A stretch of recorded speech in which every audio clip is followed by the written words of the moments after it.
ലാൽ സലാം ഡയസിറ ഇറങ്ങി ഇന്ന് 13 ദിനങ്ങൾ പിന്നിടുകയാണ്. ഈ ഒരു ബുധനാഴ്ച സിനിമയ്ക്ക് രാവിലെ തന്നെ നമുക്ക് കാണാൻ കഴിയുന്നു മികച്ച രീതിയിലുള്ള ഒരു കളക്ഷൻ വരുന്നതായിട്ട്. സിനിമ ഇതിനോടകം തന്നെ 70 കോടിയും കടന്ന് 75 കോടി ടച്ച് ചെയ്യാൻ കാത്തിരിക്കുകയാണ്.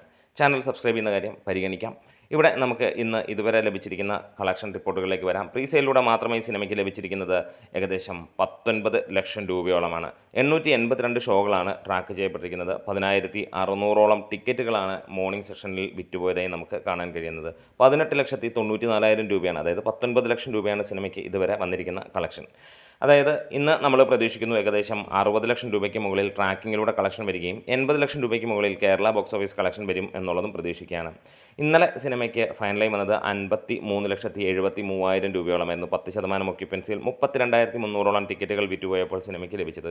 തൊട്ട് മുന്നേ ദിവസം തിങ്കളാഴ്ച 66 ലക്ഷം രൂപയോളമാണ് സിനിമയ്ക്ക് വന്നത്. അതായത് അന്നത്തെ ദിവസം 86 ലക്ഷം രൂപയോളവും ഇന്നലെ ഏകദേശം 70 ലക്ഷം രൂപയ്ക്ക് അടുത്തും സിനിമയ്ക്ക് വന്നെങ്കിൽ ഇന്ന് നമ്മൾ പ്രതീക്ഷിക്കുന്നു ഏകദേശം 70-80 ലക്ഷം രൂപ വരുമെന്നുള്ളത്. ട്രാക്കിങ്ങിലൂടെ മാത്രം 29 കോടി 38 ലക്ഷം രൂപയാണ് കേരള ബോക്സ് ഓഫീസിൽ നിന്ന് സിനിമയ്ക്ക് നേടാൻ കഴിഞ്ഞിരിക്കുന്നത്.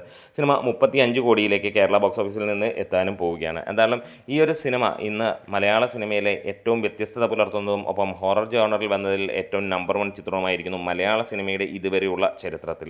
ഓരോ കാലഘട്ടത്തിലും ഗംഭീര ഹൊറർ മൂവികളൊക്കെ വന്നിട്ടുണ്ട്, നമുക്കറിയാം. അങ്ങനെയുള്ള സിനിമകളൊക്കെ വന്നിട്ടുണ്ടായിരുന്നു. ഭാർഗവി നിലയം ഒരു കാലത്ത് അത്രത്തോളം പ്രശസ്തമായിരുന്നുവെങ്കിൽ ഇന്ന് ഈ ഒരു കാലഘട്ടത്തിൽ അതിനു മുകളിൽ പ്രശസ്തമാണ് ഡയസീറ എന്ന രാഹുൽ സദാശിവൻ പ്രണവ് മോഹൻലാൽ ചിത്രം എന്ന് തന്നെ പറയാം. ഇതിൽ ഏറെ വ്യത്യസ്തത പുലർത്തുന്നത് വേറെ ഒന്നുമല്ല, പ്രണവ് മോഹൻലാലിൻ്റെ അതിഗംഭീരമായിട്ടുള്ള പെർഫോമൻസ് തന്നെയാണ്. അതുകൂടാതെ ജിബിൻ ഗോപിനാഥിൻ്റെയും പ്രകടനം വലിയ രീതിയിൽ ഒന്ന് പ്രശംസ അർഹിക്കുന്ന കാര്യം തന്നെയാണ്. ഇതിനൊക്കെ മുകളിലായി നമുക്ക് കാണാൻ കഴിയുന്നു ഈ ഒരു ഡയറക്ടറിൻ്റെ സിനിമകളെല്ലാം തന്നെ ഒന്നിനൊന്നിന് മുകളിൽ നിൽക്കുന്ന ചിത്രങ്ങളെന്ന് തന്നെ. ഭ്രമയുഗം എടുത്തു കഴിഞ്ഞാലും ഭൂതകാലം എടുത്തു കഴിഞ്ഞാലും ഡയസീറ എടുത്തു കഴിഞ്ഞാലും എന്തിന് റെഡ് റെയിൻ എന്ന ആ ആദ്യ ചിത്രം പലരും കണ്ടിട്ടില്ലാത്തതാണെങ്കിൽ പോലും അതെല്ലാം തന്നെ മികവിൻ്റെ ഉത്തമ ഉദാഹരണങ്ങൾ തന്നെയാണ്. ചാനൽ ഇഷ്ടമെങ്കിലും സബ്സ്ക്രൈബ് ചെയ്ത് തരാം. നമ്മുടെ വീഡിയോസ് ഇഷ്ടമായാൽ സപ്പോർട്ട് വേണം.